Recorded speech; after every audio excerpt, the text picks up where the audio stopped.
that I like very much is the idea that we are only human, which has two meanings. Firstly, that we're only human in the sense that we're all the same. Wherever you go in the world, you'll find people just like you, who'll be friendly and they'll be great. And we don't need to worry about all this mass hysteria and the mass media that tells us other people are bad people. They're not. We're in Ukraine right now, where it couldn't be much more different from the UK, but at the same time, people are all just the same. The young people are great, the old people keep shouting at us. Not really sure why, because we don't speak Ukrainian. That might be why they're shouting at us. In general, the people here are good. The other side of being only human is a side that says to be human is quite incredible because we can do incredible things. Right now I'm standing at the top of a ski jump in Ukraine, and if I look down behind me, it absolutely terrifies me. This jump, you go bombing down for a distance of God knows how much, too much. And then you launch yourself and you fly another X amount of meters in the air. The record ski jump in the world is 250 meters or something ridiculous. And just imagine being airborne for that time, then landing on your feet. That simple idea really terrifies me. I love to ski. I would never touch something like this because I would die from fright. I feel like my body is telling me something when my palms are sweating, my teeth are chattering, and my knees are shaking. However, it is really pretty.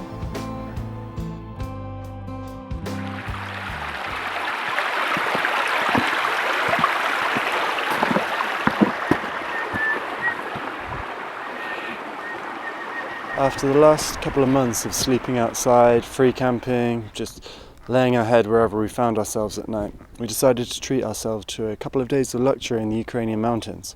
So we rented this little cottage behind us, which was very nice. We had the occasional bit of heating, occasional warm shower, and we had beds to ourselves and a little living room where we could sit down and relax. Unfortunately, last night we were sitting watching a film and smoke is coming up through the ceiling. I run outside and I realised that the downstairs is on fire, so I shouted, "Monkey, monkey, throw everything out." So she starts throwing the things out and I start running around shouting, "Hello, hello, hello." I didn't really know what I hoped to achieve, but I don't know any Ukrainian and no one here speaks English. I then ran to the largest house, banged on the door. What happened next was rather strange. I started running around the house and I'm not really sure why I did this.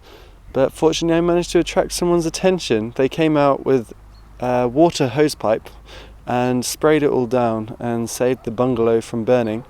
We managed to get all our stuff out and then we stayed somewhere else, and now it stinks of some sort of electrical fire, and I've looked inside and it was the plug that caught on fire, and we were very worried we were going to get charged for it, although it wasn't actually our fault, but we keep getting shouted at by old Ukrainian people. Anyway, now we're escaping. We said goodbye and they didn't say anything, so we're gonna bugger off and find our way to Moldova as quickly as possible.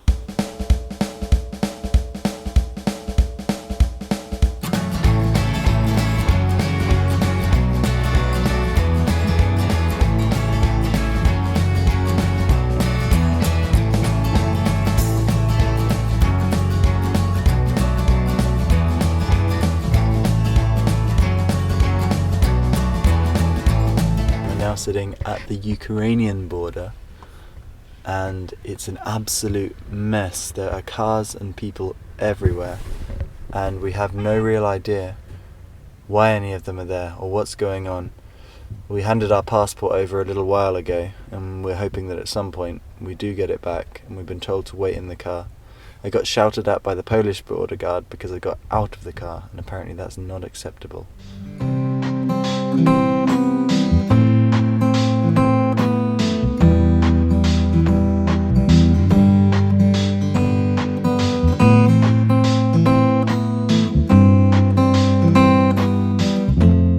2 weeks ago we were on the raft in beautiful sunshine, and now we are with snow in the Romanian mountains and weird voodoo doll type people and all that malarkey.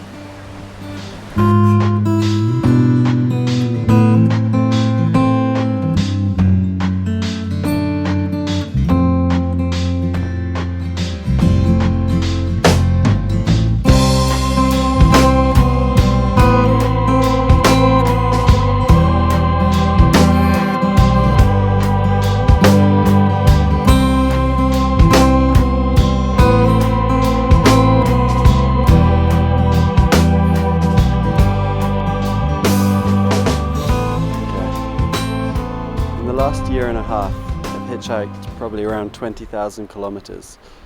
And in those 20,000 kilometers, I've had a wonderful time and met wonderful people. People that I wouldn't have met otherwise.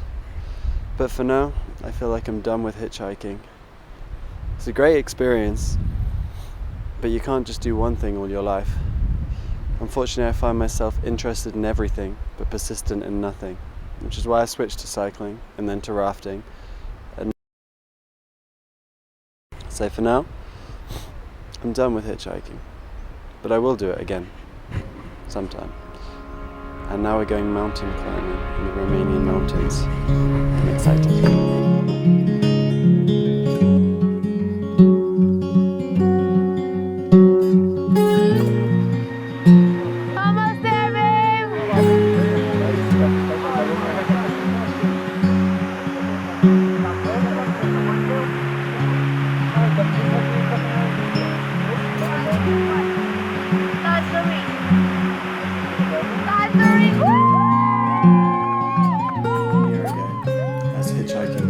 On my own. I was having a great time meeting people, doing new things and going to new places.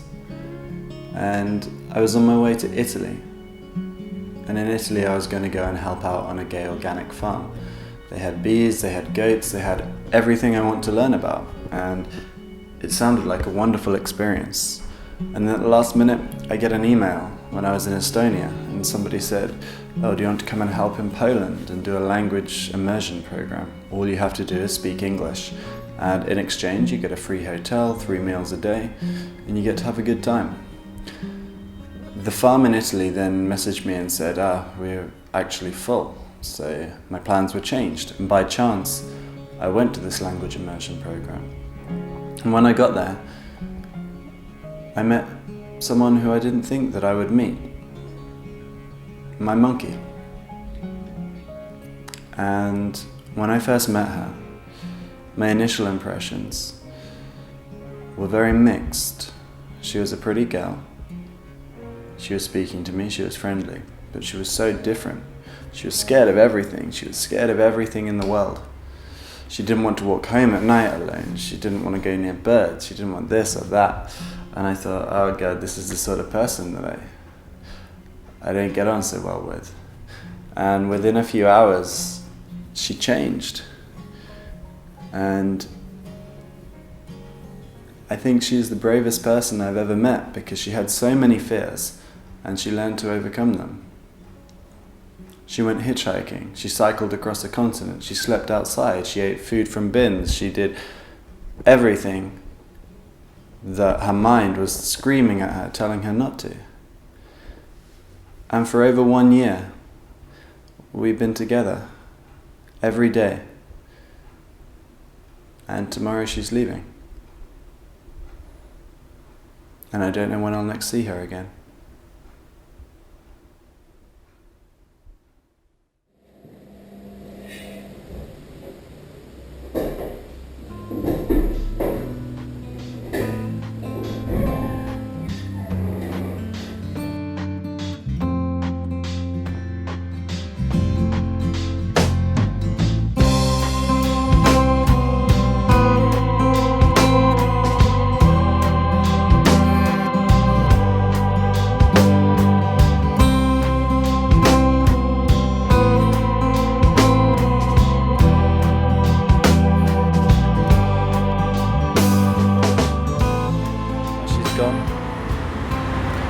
I feel a little numb.